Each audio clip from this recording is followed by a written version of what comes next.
नागपूरच्या रंगीला फुटवेअरला भीषण आग, लाखोंचे नुकसान, शॉर्ट सर्किटमुळे व्यावसायिकांत वाढली चिंता।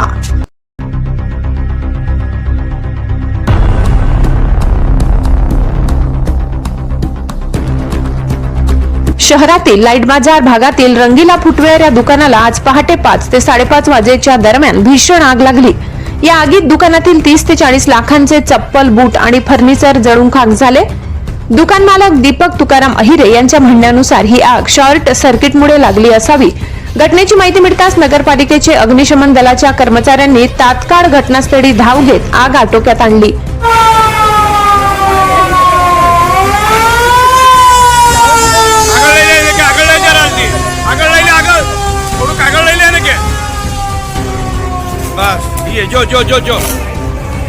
गेल्या काही महिन्यांपासून नवापूर शहरात शॉर्ट सर्किटमुळे आग लागण्याच्या घटनांमध्ये वाढ झाली आहे। दुकानदारांकडून मिळालेल्या माहितीनुसार अशा प्रकारे शहरात कमीत कमी 5 ते 6 दुकाने आगीच्या भक्ष्यस्थानी पडली आहेत, ज्यामुळे व्यावसायिकांमध्ये चिंतेचे आणि भीतीचे वातावरण आहे।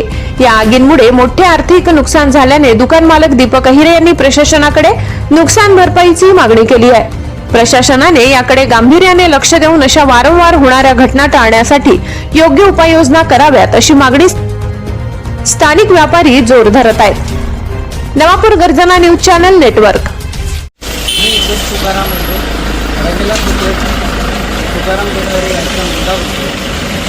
आज आमच्या दुकानामध्ये 5:30 वाजता एक खूप मोठी आग लागली। मला सकाळी 5:30 वाजता माझ्या मित्राचा कॉल आला।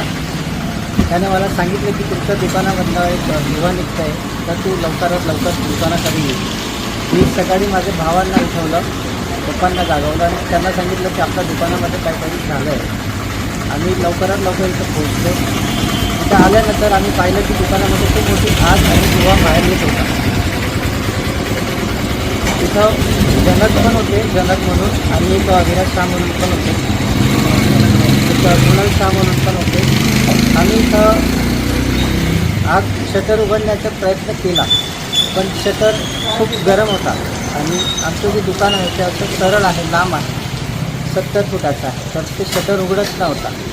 तर आम्ही शटर उघडायचा प्रयत्न केला, पण पाणीचा गाडी आल्यापर्यंत आम्हाला थांबावं लागलं। त्यानंतर पाणीची गाडी आली, त्यानंतर त्यांनी शटरावरती पाणी मारला।